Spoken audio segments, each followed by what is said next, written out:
Only one beam to go. Concentrate, Geralt.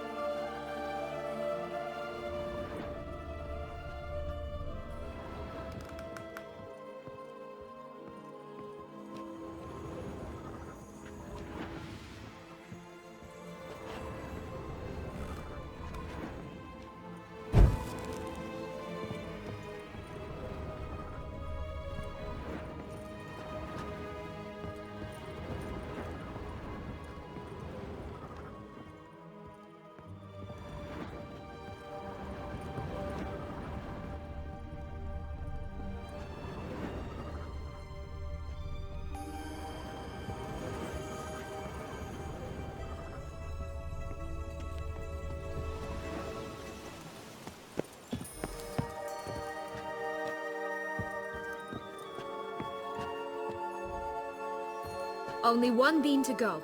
Concentrate, Geralt.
Recognize it?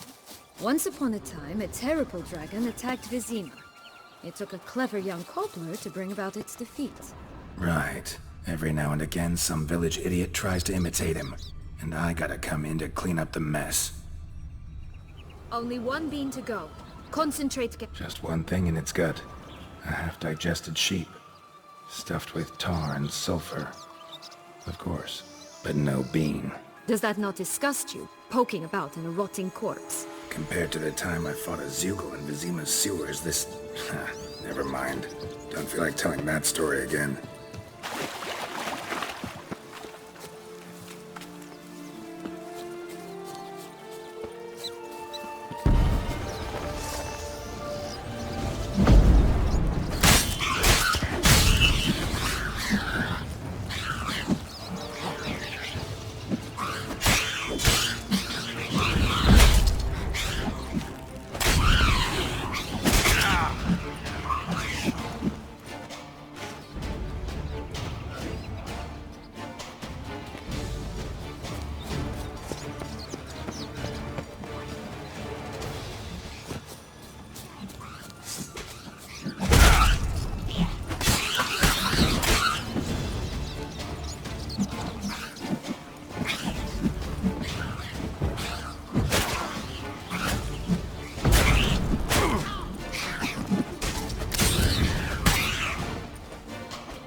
this Longlocks tower?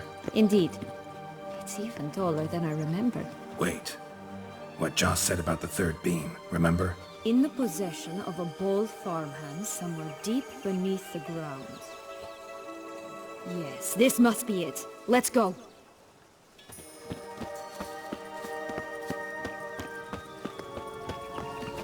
It's always grapple up her braid in the past, but I don't see it anywhere.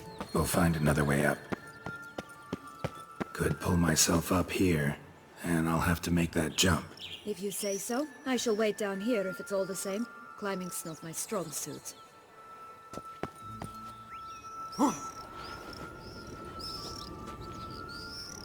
Prince's corpse. Tried to free Longlocks, but fell and broke his neck.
stunk to climb all that way for nothing.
So?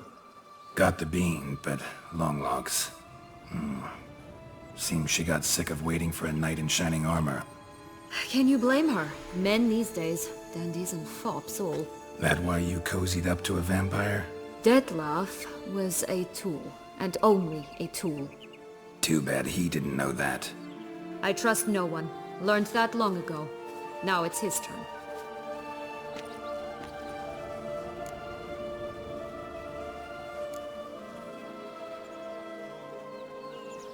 To use him, was that your plan from the start? No. At first I was simply intrigued. Do you know the story? It was in Matina, a few years past. I'd gone there to pass some loot off to a fence I know. We were hashing out the terms when in walked Detlef. He said he'd come to sell a silver candlestick. He gripped it through a cloth. That caught my eye. I followed him out, observed him from a distance, but he caught on quickly. Yeah, superhuman senses will do that. He turned down a blind alley. I followed. He jumped out from behind a crate, baring his teeth. I suppose he'd wanted to frighten me. Alas, he didn't in the least. After all, I'm a monster too, am I not?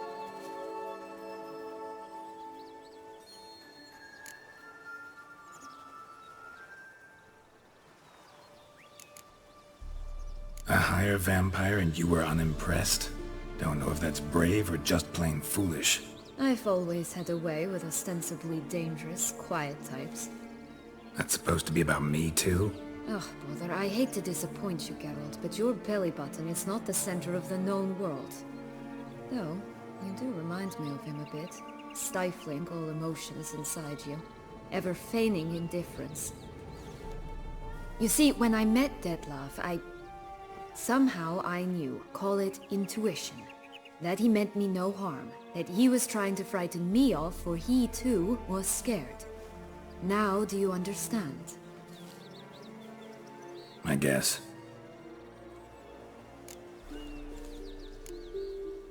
What happened then?